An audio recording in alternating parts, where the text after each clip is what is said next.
In today's story, we have got some pretty cool things going on. We have God showing up to protect his people in a pillar of a cloud by day and a pillar of fire by night. We have Isaiah singing his #1 hit pop song. We have 6 different flavors of putrid people. And we have God's ultimate destruction. By the way, are you interested in living a life where your mansions are empty and your fields are totally fruitless? If so, you had better start buying up all of the investment property and all of the land. But first, before we get into that, we've got some pretty good news. You may remember in the previous story, we talked about how God was coming in judgment upon Israel. And he came, and the people were scabby and bald and smelly and gross, and they were just begging anybody anywhere to have mercy on them and just give them their name.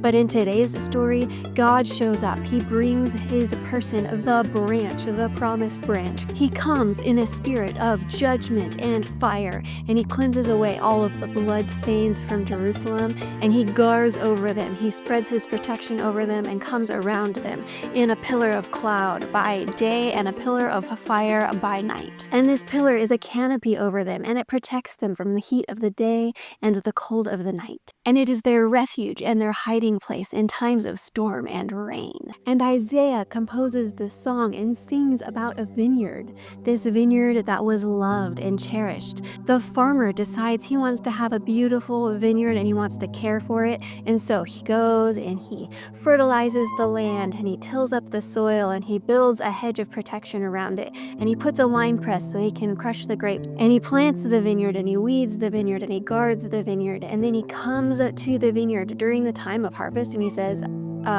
excuse me, why are there only bad grapes in my vineyard? I poured my heart and soul into this vineyard and all it gives me is dead, rotting grapes? So what do you think he does? Well, he comes in total destruction and he tears down the wall, he destroys the wine press, he destroys the grapeless vines, and he totally demolishes it until it's just a place of rubble and a place that wild animals can come and live. And the clouds don't even rain on it. And what is this vineyard? This vineyard is the people of Israel, and the Lord is coming in judgment against them. Why is God judging these people? Well, there's 6 different things going on with these people. There's people who buy a lot of investment properties, and they buy up more and more houses and more fields. But as they're buying up and expanding their territory, they're not looking out for anybody else. They're just looking out for themselves. And so God says, my judgment against you is that those mansions and that property that you bought, the mansions are going to be empty. And all of your land that you bought as an investment to farm, it's supposed to produce like a lot of food for you, but it's gonna just produce a tiny little bit of food for you. And then there's the people who they just love drinking and partying. They're out every night and they're hiring the best bands to come to their houses, and they're just indulging in wine and drunkenness, and they totally disregard God. They say, God, who is he? We don't know who he is. His stuff is stupid. Oh, he didn't create the universe. And those people are going to die of hunger and thirst, and God is going to create a whirlpool that is going to suck everybody in, the nobles and the powerful people and all these people who invested only in their parties and totally disregarded God. So what about all of their stuff after they've died and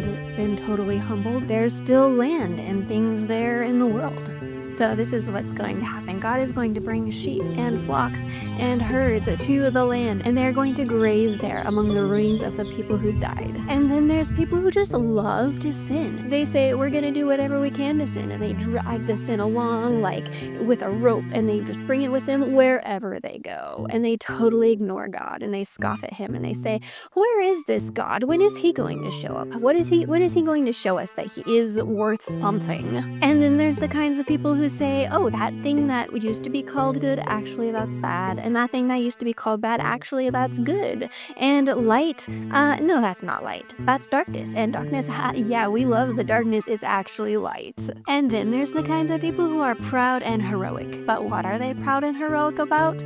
Well, they're proud and heroic about being able to drink a lot of wine, and they're proud and heroic about oppressing all of the people, and they're proud and heroic about accepting bribes and letting the guilty go free, and they're proud and heroic about condemning the innocent people. And God said fire is going to come up and destroy these people. You know, during the harvest time, when all of the stuff has been harvested and there's just stubble in the fields, you know how easily that can catch fire? God says that is what it's going to be like when I come and catch fire to these people. And there's going to be earthquakes, and these people are going to die, and there's not even going to be anybody to take their bodies and bury them. They're just going to be left in the streets. And even after all of this, God's destruction is not finished. You see, he's also going to whistle to call an enemy, a feared enemy, a terrible enemy, an enemy who is strong and powerful and totally destroys everyone that they come against. And this enemy is going to come from the far ends of the earth to Jerusalem, and their coming is going to be like the roaring of a lion or the roaring of the ocean. And when the enemy comes, they are going to carry off the people who have refused to follow God, these 6 different kinds of people. And there's not going to be any light left in the land. Even the light is going to seem like darkness. Oh, and also, I forgot this one little guy here.